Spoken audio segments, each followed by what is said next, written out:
Please help me to reach 1,000 subscribers. The text came in at 11:47 p.m. I didn't mean for it to go this far. Please don't hate me. I stared at my phone, the glow burning my eyes in the dark bedroom. My wife Sarah was supposed to be at a girls' night downtown.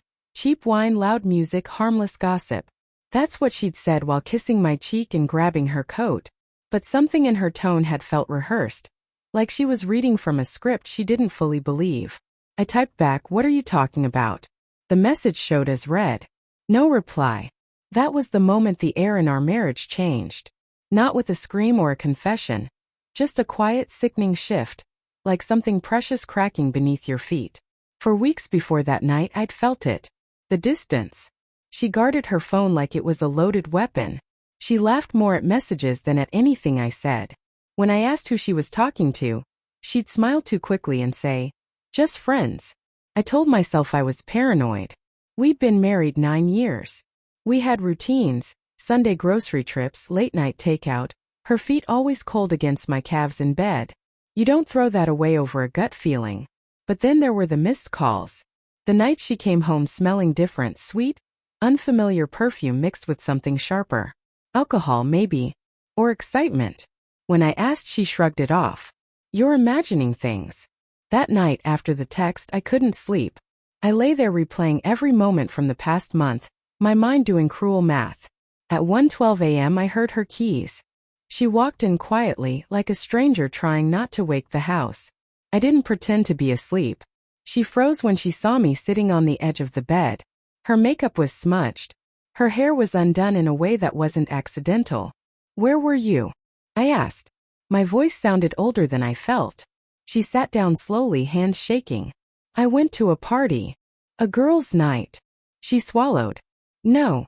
Silence stretched between us, thick and suffocating. "It was a swingers' party," she said finally, eyes fixed on the floor. The words didn't register at first. My brain rejected them like a foreign language. "You mean you watched?" I asked, grasping for anything less devastating. She shook her head. I felt something inside me collapse. Not explode. Collapse. Quietly. Permanently. She told me bits and pieces, never meeting my eyes. How a coworker had invited her. How she'd been curious.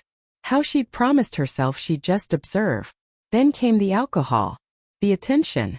The thrill of being wanted without responsibility. "I didn't plan to cross that line," she said, tears streaming now. But it felt freeing. Freeing. That word cut deeper than the act itself. I asked questions I didn't want answers to. Did she touch someone? Yes. Did someone touch her? Yes. Did she think of me? "I don't know," she whispered. That was worse than a no. In the days that followed, everything became a lie in hindsight. Our wedding photos mocked me from the wall. Her laugh in old videos sounded foreign. Even small memories, her hand squeezing mine during scary movies, the way she cried when my father died, felt contaminated. We tried to talk. She said it was a mistake, that it didn't mean anything. I told her it meant everything. Trust isn't a thing you crack and glue back together. Once it's broken, the shape is never the same. "I still love you," she said one night, desperation clinging to her voice. "I love who I thought you were," I replied. And the truth of that nearly broke me. The turning point came quietly. No shouting. No slammed doors. Just a realization, sitting alone in my car after work, that staying would mean slowly erasing myself. That forgiving her would require betraying my own dignity. When I told her I wanted a divorce, she didn't argue. She just nodded like she'd been waiting for it. On the last night in the house, she slept on the couch. I lay in our bed, listening to the silence where love used to be. Now, months later, I still think about that text sometimes. About how one night can undo years. I'm learning how to be alone again. Learning that self-respect can hurt, but it heals cleaner than denial. Our marriage didn't end at a party. It ended the moment she chose curiosity over commitment. And I chose myself.